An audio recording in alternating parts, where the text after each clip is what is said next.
Noland Arbaugh's life changed in a fraction of a second in June 2016. He was a 22-year-old student working at a kids' summer camp in upstate New York when he went swimming in a lake. He can't tell me exactly what happened, but thinks one of his friends must have accidentally struck him very hard in the side of his head as they ran into the water and plunged beneath the surface. When he woke up face down in the water, unable to move or breathe, Noland immediately knew he was paralyzed. But he didn't panic. He felt no fear at all. He says, "You never know what you're going to do in those high-stress situations. I found out that day that it's hard to shake me. I am very, very calm under pressure." Elon Musk would ultimately turn this quality to his advantage when, after nearly 8 years of being quadriplegic, Noland agreed to allow the world's richest man to implant an electronic chip into his brain. In January 2024, Noland became the first human recipient of a brain-computer interface BCI developed by Musk's company, Neuralink. If it worked, it would allow him to control a computer using only the power of his mind. Only 4 months after he first heard about Neuralink, Noland was on an operating table with a purpose-built robot poised to insert the in-one chip into his motor cortex. The stakes could not have been higher for him. He was risking infection, hemorrhage, and brain damage. "My brain is the last part of myself that I really feel I have control over," he tells me from his wheelchair at his kitchen table in Yuma, Arizona. But the stakes for humankind, too, were very great. If Neuralink succeeds, the world's most powerful billionaire will have fulfilled his science fiction-fueled dreams of melding minds with machines. What kind of person chooses to be Elon Musk's guinea pig? And once the experiment is over, what happens next for Noland and for the rest of us? Noland's world is in a different universe to Musk's. Now 30, he lives in the same simple, single-story house in the dusty military town in the Sonoran Desert where he grew up. He left for an international studies degree at Texas A&M University, only to move back after his accident so that his mother, Mia, stepfather, and half-brother could take care of him. The words "be grateful for small things, big things, and everything in between" are stenciled on the kitchen wall. Goats, chickens, and a plump turkey named Hope roam the backyard. 2 golden retrievers and an enormous golden doodle pad around the kitchen, occasionally pushing their noses into my lap. Noland has an electric wheelchair that he can operate using a mouthpiece. His forearms lie still on the brightly upholstered armrests. Every so often, Mia reaches forward to uncurl his fingers, or offer him a sip of coffee from a straw in a big gulp cup, or swat away the flies that buzz around his face in the merciless Arizona heat. He asks her to roll up his shirt to show me a sleeve of tattoos on his arm. "I got it done after my accident because it didn't hurt," he grins. 2 bracelets are inked onto his wrist, a permanent rendering of ones given to him by the girls who pulled him out of the water in 2016. Before his accident, Noland was outdoorsy and athletic, playing football, American football, basketball, rugby, and golf. He liked to go hunting and shooting deer with his family. He was musical, too, playing bass in a rock band, and he performed in high school theater productions. He loved Xbox and PlayStation, but was never really into tech. A shelf next to us is still crammed with the board games he used to play, Settlers of Catan: The Game of Life. Mia worked at their church, and Noland was a student leader there. His faith was a huge part of his life growing up. "I always wanted to make it through college as a Christian," he says. "That lasted about a week. I was sleeping around. I was doing drugs. I was drinking a lot." He sees his accident as divine intervention. "It was God pulling me back. I really do think that it was the best thing that could have happened to me." The blow to Noland's head didn't break his neck. It dislocated it, and his vertebra went back into place immediately. But it left his spinal cord severely damaged. The higher up a serious spinal cord injury is, the more extensive the paralysis. Superman actor Christopher Reeve shattered his first and second vertebra and could not hold up his head without assistance. Noland's injury was around his 4th and 5th vertebrae, so he can move his head and shoulders and express himself with nods and shrugs, which he often does. He uses the word luck a lot. I was really lucky that I wasn't ventilated for my entire life, he says. I was really lucky that I didn't have a traumatic brain injury. At first, there were a lot of promising signs that his condition might improve, but he ultimately never recovered much movement. At the beginning of his adult life, he was facing a lifetime of dependency. I have to rely on my family for everything, to give me a shower, to help with bowel movements and urination. Noland was a smoker, and if he wanted a cigarette, he would have to ask someone to take him outside, put one in his mouth, light it and get rid of the ash for him. He liked to smoke weed, too. It's legal in Arizona. I didn't like him smoking, but he's an adult. It was hard, Mia tells me. She looks over to him. I'm your mom. Of course, I'm going to give my 2 cents. I'm a grown man, Noland says. To have to rely on other people to do it, it really sucked. He reluctantly gave up a couple of years ago, unable to bear the guilt of exposing his carers to secondhand smoke. Another thing people take for granted, just being able to text someone privately, is not easy as a quadriplegic. If I want to dictate something, it's like yelling out to the world what I'm saying. I love you, shouts Mia. I just didn't have a way to build my life privately. There was an iPad Noland could use. I'd have a stick that I would hold in my mouth with a little piece of conductive fabric on the end of it, and I would touch my iPad and use it in that way. I did that for years, but it was frustrating. He had to be put into the right position by other people. Texting with the mouth stick was very slow, and if Noland wanted to use dictation, he had to speak with the stick in his mouth. If it fell out, he'd have to call for help.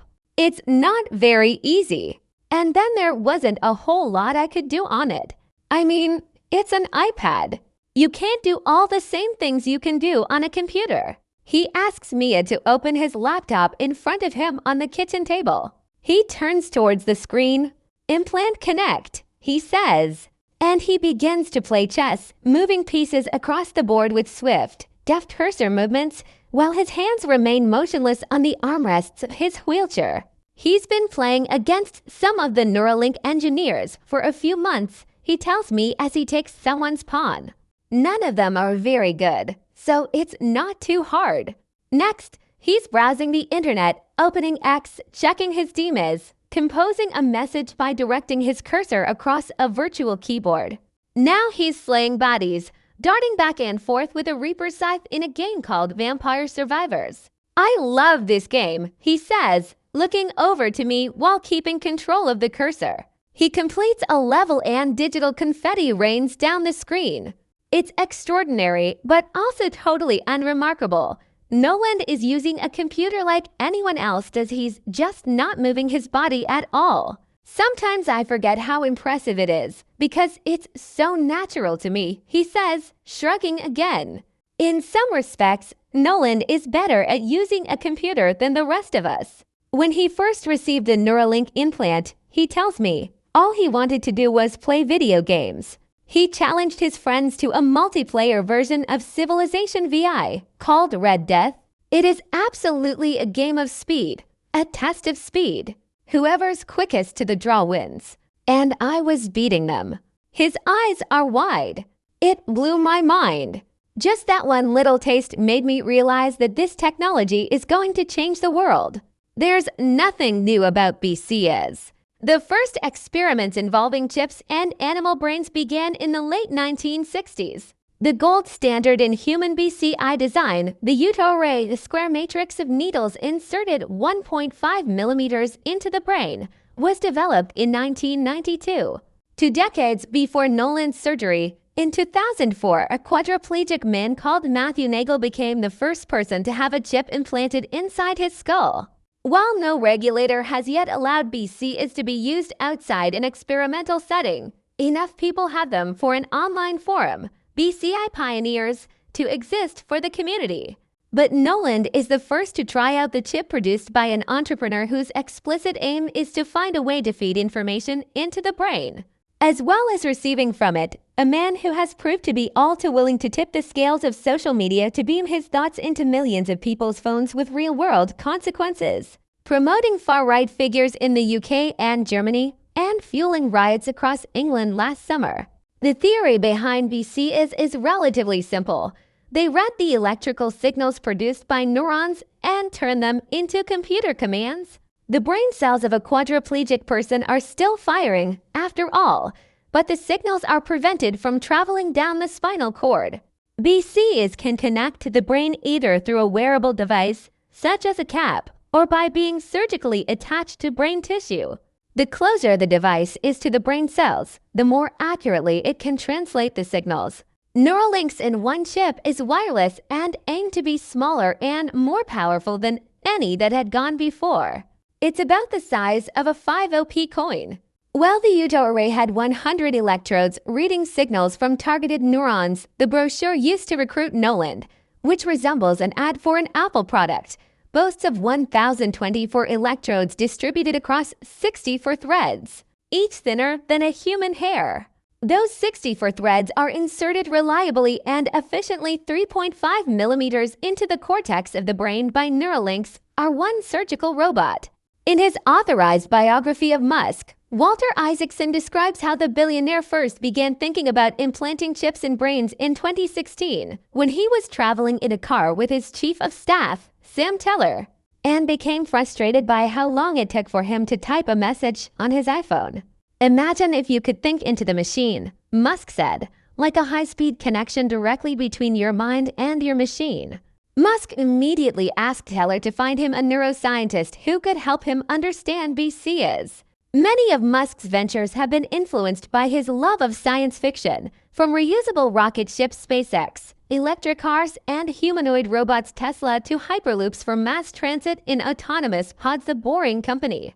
Neuralink is inspired by the Culture series of novels by Iain Banks, which Musk has singled out for praise. Banks describes a brain implant called a neural lace that is implanted in childhood and can read and store every thought and sensation a person experiences. When I first read Banks, it struck me that this idea had a chance of protecting us on the artificial intelligence front. Musk told Isaacson, "Everything that you've ever experienced in your whole life, smell, emotions, all of those are electrical signals," he told podcaster Lex Fridman in August. If you trigger the right neuron, you could trigger a particular scent.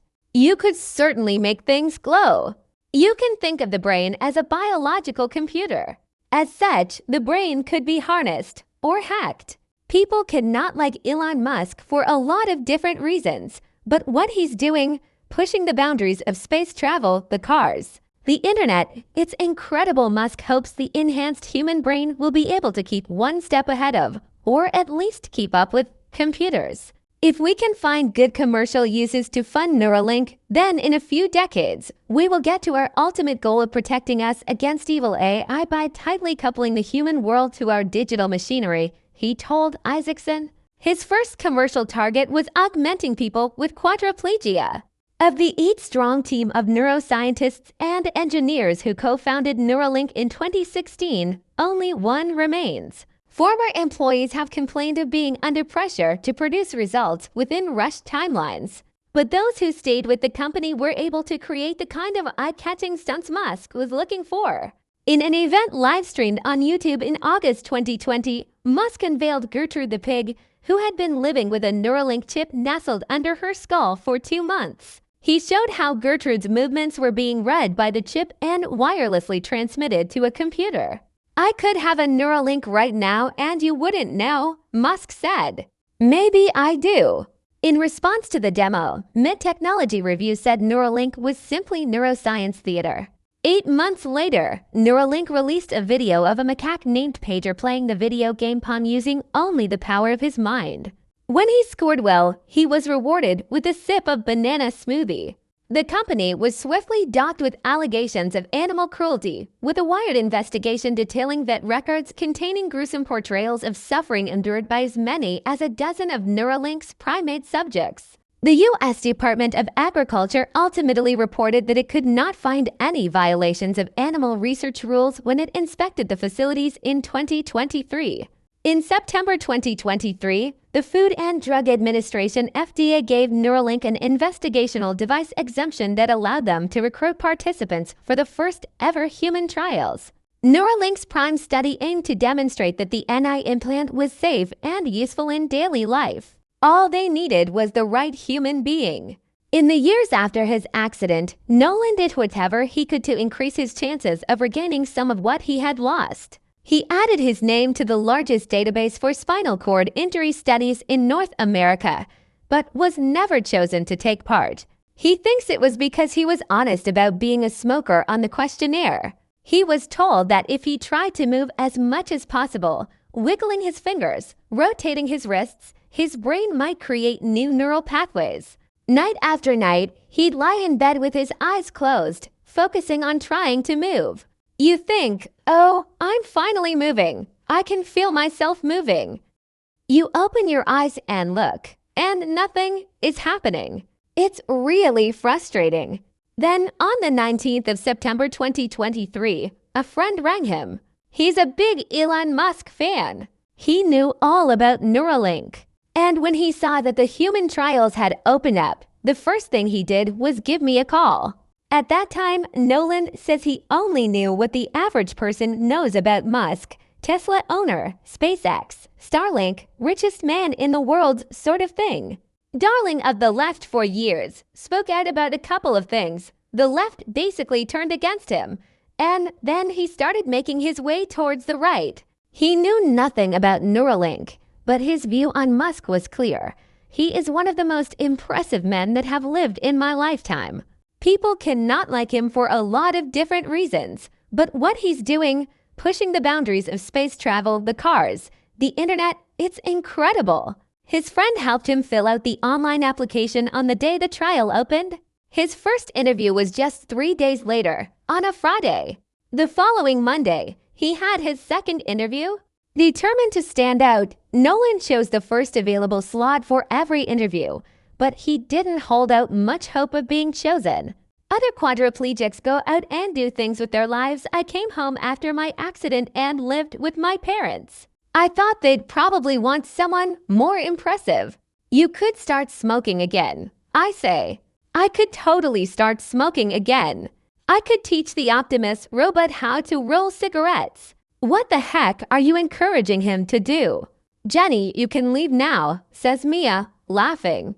The reality of Noland's future looks far more prosaic. When the study ends, Neuralink will either remove his implant or simply switch it off. Surely he will want an upgrade then. They can't promise me anything, he says. Any sort of promises would incentivize me to stay in the study. He'd like to go back to college to complete his degree, and then use his skills as a spokesperson to become an advocate for the growing BCI community. If anyone ever works out a way to restore movement to people with quadriplegia, Noland says it will probably be too late for him. His muscles have already atrophied so much. I'm content with my lot in life, he says.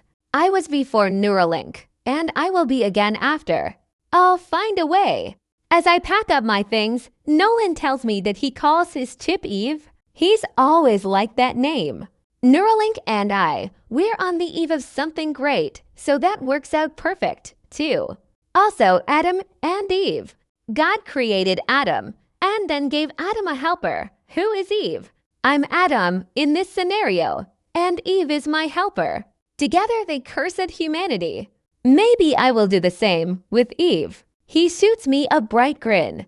I don't think enough people enjoy that joke as much as I do.